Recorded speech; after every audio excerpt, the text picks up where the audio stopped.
Well, each week a group of insiders joins me to offer perspective on some of the week's top stories. This week sounding off on one of the nation's largest grocers getting into the milk business, food processing business, with a major plant in Indiana. A $440 million live-work-play development gets another green light. And Andrew Luck, yes, in case you haven't heard, he's throwing a football again. We'll talk about that and much more with our insiders this week. UIndy Assistant Professor of Political Science, Laura Merrifield Wilson. Also, Winston-Terrell Group Principal Robin Winston, and Vox Global Managing Director Mike Marker. And welcome one and all for another edition of the Insiders. Thanks. We start out, and Mike, you're a native of Fort Wayne, correct? So we've got a lot of Fort Wayne news this week. And one of the big stories, Walmart getting into the food processing business, at least in the U.S. for the first time in a big way. Milk processing plant. They selected Indiana, in particular Fort Wayne, for a major new plant, 300 jobs, going to be a major milk processing facility. A story that people up there, and as we talked about in our top story this week, from a lot of aspects say is really a big news. Yeah, this is significant news up there. It's going to be interesting to see where it goes. But when you consider a retailer the size and scope of a Walmart, and they say in North America, this could be the first time we set up a processing facility, and we're going to pop it into Indiana, and the northeast region of Indiana that has a lot of momentum behind it. It's really good for that region. All of the farms, I think it's an 130-mile radius, who are going to be feeding into that and supplying that will be really good. I think we're 14th in the state right now when it comes to dairy production, so it'll be good to see those numbers go up. And I think it's going to be good for the region and good for the statewide economy, too. Well, you talk statewide economy, too. Agribusiness, ag bioscience is a big push to focus on agriculture as a business, and this fits right into it. Yeah, and I think what happens, we do a good job overall of seizing these kind of opportunities, but then once we have them, making them work. And so that then others will look at it and say, okay, maybe we'll look to cite something there as well. So I think there's a lot of promise around this. Robin, as Mike mentioned, Indiana 14th already in milk production, second in the country in ice cream production. So we've already got a big dairy industry, if you will, in the state. Right. Well, think about, if you think about Fair Oaks Farm. Going up 65, on your way to Chicago, all of a sudden you've got this massive farm with 24,000 heads of cattle that come through there.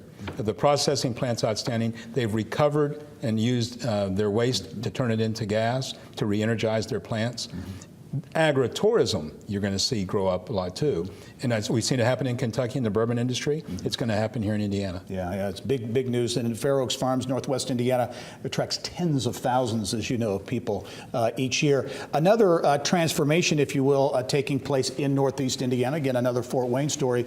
Electric Works, the old General Electric plant, or campus, I should say, near downtown Fort Wayne. $440 million makeover. I mean, really some aggressive and interesting plans that people up there say can be transformative for that community. And it's a public-private partnership that's really going to matter. Remember now, the council, a bipartisan council, voted for this unanimously. Mayor Henry, a Democrat, council majority Republican, voted for this the other night to move ahead on it. That'd be a massive, both in retail, commercial, residential, coming into downtown, coupled with the stadium, the expansions of, I can remember years ago, expanding the convention center was a big deal there. Now look what all you've got. Laura, as we talk about these live, work, play developments, everybody talks about them.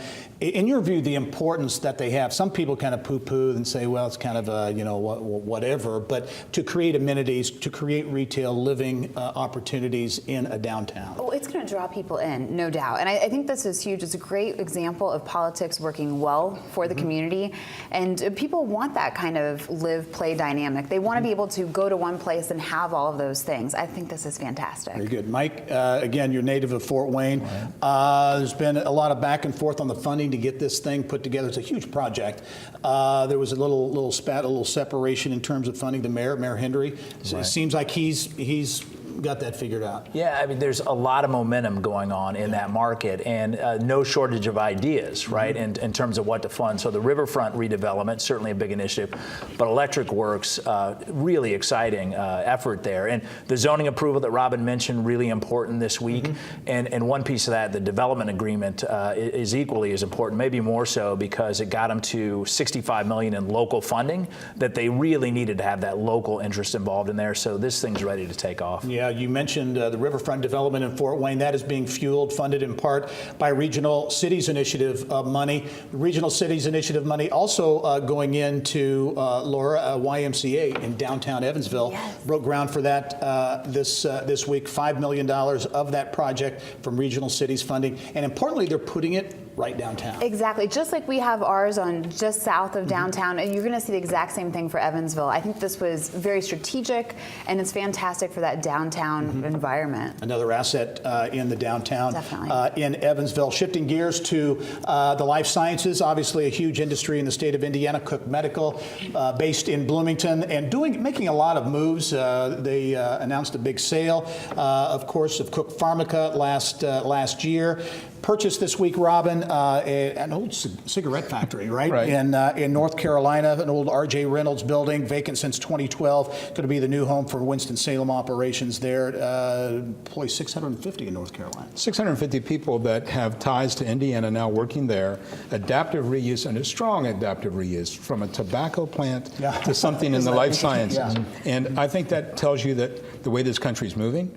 Also, it's in North Carolina, Tobacco Road State. And it's now looking around, it's just no longer the Research Triangle area that's booming.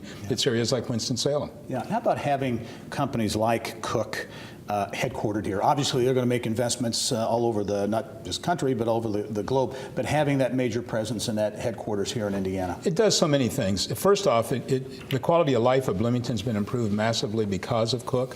You can go to West Baden and see the impact there that he's made, but also just the diversity and the diversity aspect of bringing people in from around the country to call Bloomington their home as ambassadors for us, I think does well for our state. Yep.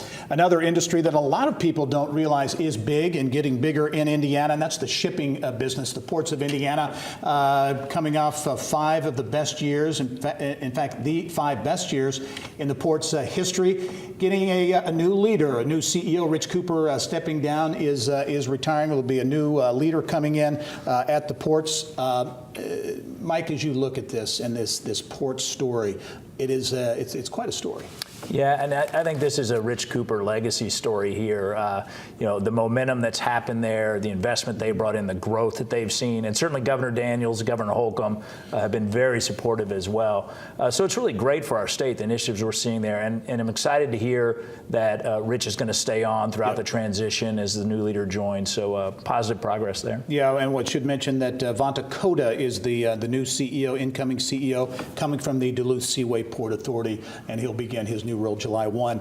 Mike, I want to stick with you. I know it's a client of yours, but the Indianapolis Prize was announced this week, the winner, conservation winner, and that is such a world-class type of award. It really brings a lot of good publicity and visibility, not only to the zoo, but to Indianapolis and Indiana. It's been interesting to watch because it was a kernel of an idea a little over a decade ago, and in a short period of time, it's become regarded as the Nobel Prize of animal conservation. And the Indianapolis Prize, for your viewers, might be interested to know, they commissioned a survey, and they asked Americans about the impact of conservation. And what they found was 84% of Americans said that they want companies to do more to invest in endangered species and ecosystems, and the 84% said if they do that, they're going to be more inclined to buy their products and services. So it's not just a nice thing to do to be involved in sustainable environment initiatives. It's important for bottom line as well. Very good. Laura, I want to get to you on a big education story. Ball State University is taking over the Muncie Community Schools,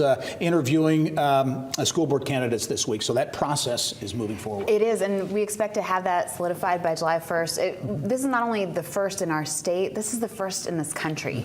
So it'll be a fascinating kind of case study to see whether it's effective, how well it works, and if this is going to be replicated in the future. Yeah, big leadership move on the part of the folks at Ball State. And we have about 20 seconds, Robin. I'll give this one to you. Andrew Luck throwing a football, dramatic. We've seen it all on Twitter this week. Is he going to play this year? Oh, yeah, he's going to play this year. And as Andrew Luck goes, so go the Colts. Okay.